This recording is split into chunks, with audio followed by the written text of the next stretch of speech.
Assalamualaikum warahmatullahi wabarakatuh. Alhamdulillahirrahmanirrahim. Wassalatu wassalamu ala asrafil anbiya'i wal mursalin Sayyidina wa maulana Muhammadin wa ala alihi wa ashabi asma'in amma ba'du.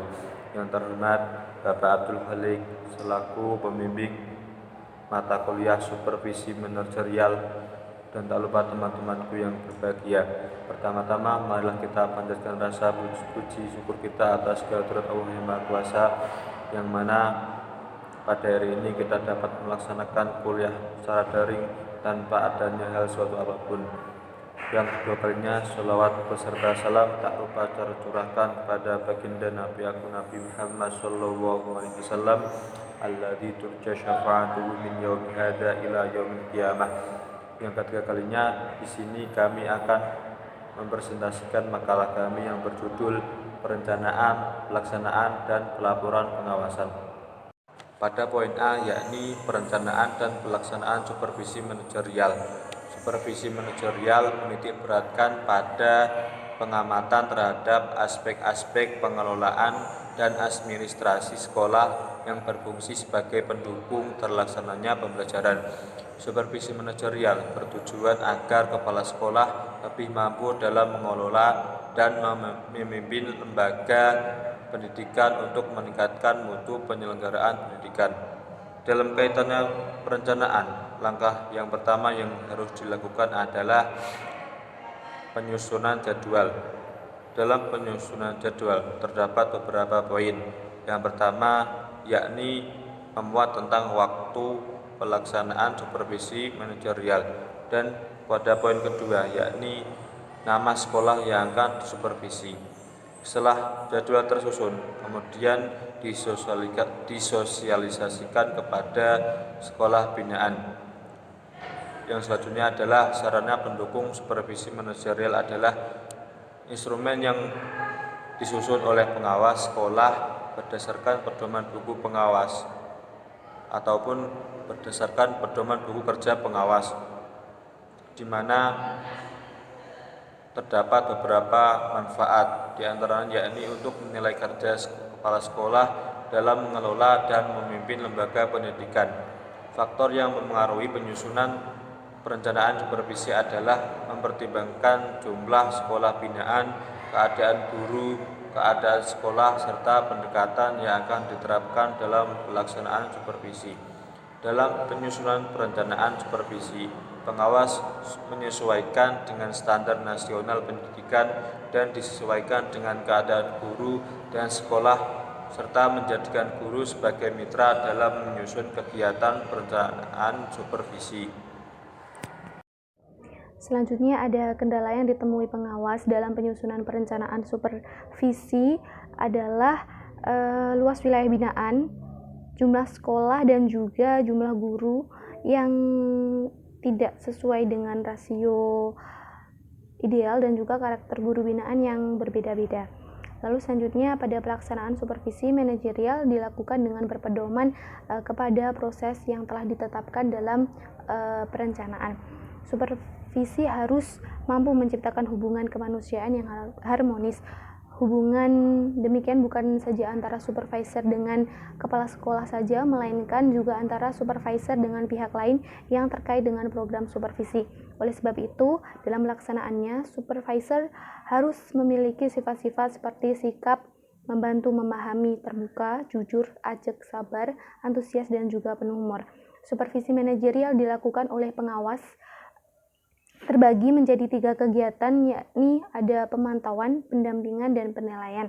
Ketika pengawas datang ke sekolah untuk memonitoring dan membawa instrumen, maka kemudian meminta sekolah untuk menunjukkan dokumen yang perlu untuk dipantau serta melakukan wawancara, maka kegiatan ini adalah pemantauan.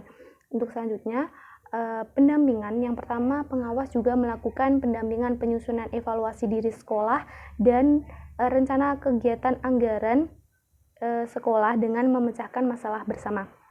Selanjutnya yang ketiga ada kegiatan penilaian terbagi menjadi 2, yakni ada penilaian kinerja kepala sekolah atau PKKS dan juga ada penilaian kinerja guru atau PKG. Pertama ada PKKS, Pengawas akan melakukan pengkajian dokumen lalu mewawancarai kepala sekolah sesuai data yang diperlukan. Kedua, ada PKG. Mula-mula pengawas akan melakukan observasi ke dalam kelas dan melakukan pengamatan selama 80 menit. Di samping dikaji dokumen yang menyertai tugas-tugas sebagai guru, kegiatan yang menjadi fokus utama adalah menilai kemampuan mengajar guru dan menguji para siswa tentang penguasaan pelajaran yang menjadi tanggung jawab guru tersebut. Dari kegiatan pengawasan ini, maka kepala sekolah dan guru akan mendapatkan pelayanan supervisi sebagai realisasi penjaminan mutu dalam pengelolaan dokumen perencanaan, indikator dan target pelaksanaan kegiatan, pemantauan pelaksanaan kegiatan dan evaluasi serta perbaikan pekerjaan. Setelah kegiatan dirasa cukup oleh pengawas, maka pengawas akan memperoleh data dan melakukan dokumentasi untuk keperluan evaluasi dan monitoring. Dengan hal tersebut, maka akan diperoleh rekomendasi program kegiatan di masa yang akan datang. Selama menjalankan tugasnya, pengawas memiliki indikator kinerja, yaitu melaksanakan tugas sesuai dengan jadwal dan rencana pelaksanaan supervisi manajerial dengan jadwal yang telah disepakati bersama dengan sekolah. Lalu selanjutnya, memiliki program dengan tujuan yang jelas serta target yang terukur, memiliki bukti pelaksanaan tugas, menghimpun data, profil merencanakan, melaksanakan, memantau kinerja, proses perbaikan dan pencapaian hasil dengan menggunakan instrumen pemantauan kinerja, mengelola informasi hasil supervisi sebagai dasar untuk menentukan tindak lanjut pembinaan, dan yang terakhir ada melaporkan hasil supervisi kepada Dinas Pendidikan. Baik, saya akan melanjutkan pada poin B, yaitu pelaporan program pengawasan sekolah. Dapat ketahui bahwa pelaporan merupakan segala sesuatu yang dilaporkan, dan pelaporan adalah perihal yang melaporkan. Laporan hasil pengawasan merupakan media yang digunakan oleh pengawas untuk mengkomunikasikan hasil pengawasannya kepada pimpinan organisasi, unit-unit kerja, dan pihak lain yang berkepentingan untuk meningkatkan kinerja organisasi. Pelaporan hasil supervisi manajerial kepada pihak-pihak yang berkepentingan merupakan hal yang penting dan menjadi nilai tambah pekerjaan seorang pengawas, yang mana terletak pada penilaian dan penyajian informasi tersebut. Penerimaan dan perhatian pihak yang berkepentingan terhadap simpulan akhir laporan hasil pengawasan serta tindak lanjut dari permasalahan yang dilaporkan merupakan ukuran kesuksesan supervisi manajerial. Tujuan dari penyusunan pengawasan sekolah adalah untuk 1. Memberikan gambaran mengenai keterlaksanaan setiap butir kegiatan yang menjadi tugas pokok sekolah. Memberikan gambaran mengenai kondisi sekolah binaan berdasarkan hasil supervisi manajerial berupa hasil pembinaan, pemantauan, dan penilaian, dan menginformasikan berbagai faktor pendukung dan penghambat serta kendala dalam pelaksanaan setiap butir kegiatan supervisi manajerial. Jadi pelaporan pengawasan ini sangat penting dilakukan karena sebagai untuk mengkomunikasikan secara jelas mengenai kekuatan dan kelemahan sekolah, meliputi keseluruhan kualitasnya, standar pencapaian kinerja kepala sekolah, guru, dan tenaga kependidikan lainnya di sekolah, yang mana akan bermuara pada prestasi belajar siswa dan apa yang harus dilakukan untuk memperbaiki hal yang diperlukan. Laporan hasil pengawasan yang telah dibuat oleh pengawas sekolah tentunya dapat bermanfaat untuk dirinya sendiri maupun untuk dinas pendidikan.